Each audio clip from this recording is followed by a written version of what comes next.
Once upon a time, in a faraway land, there was a magical forest filled with colorful plants. Every corner of this forest glowed in different colors, and the flowers reflected all the hues of the rainbow. The forest was known as the Colorful Forest. One day, a little girl named Ayça got lost while wandering in this forest. She was so mesmerized by the dazzling colors and magical atmosphere that she forgot how to find her way home. As Ayça wandered around, scared and lost, a bright blue-feathered bird appeared before her. The bird's name was Bluey. Bluey.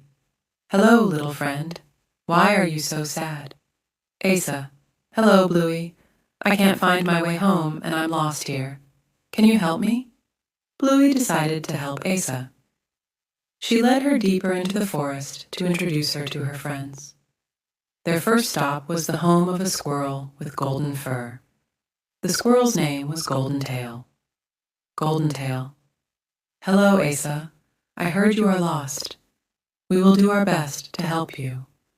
But first, we need to introduce you to the Forest Queen. She knows every corner of the forest and can guide you. Bluey and Goldentail took Ayça to the large flower garden where the Forest Queen lived. The queen was a graceful and colorful butterfly named Queen Fairy. Queen Fairy. Hello, Ayça.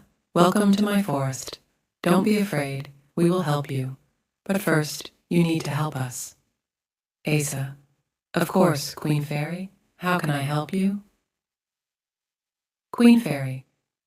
The great color crystal at the heart of the colorful forest has lost its brightness recently. If we restore its former glow, I can show you the way home. Ayça, Bluey, and Goldentail set out to find the great color crystal. As they ventured deeper into the forest, they noticed the crystal had become dim. To restore its former brightness, the crystal needed the power of Ayça's pure heart. Ayça approached the crystal and touched it, thinking of the love in her heart. Suddenly, the crystal began to shine and regained its former power. The colorful forest became bright and vibrant again. Queen Fairy. Ayça, thank you for your courage and love. Now, I will show you the way home. Queen Fairy fluttered her magical wings and showed Ayça the way out of the forest. Ayça said goodbye to her new friends and set off on her journey. When she arrived home, she told her family all about her adventure and never forgot her friends in the colorful forest. And Ayça lived happily ever after, carrying the love and courage she learned from the magical forest with her always.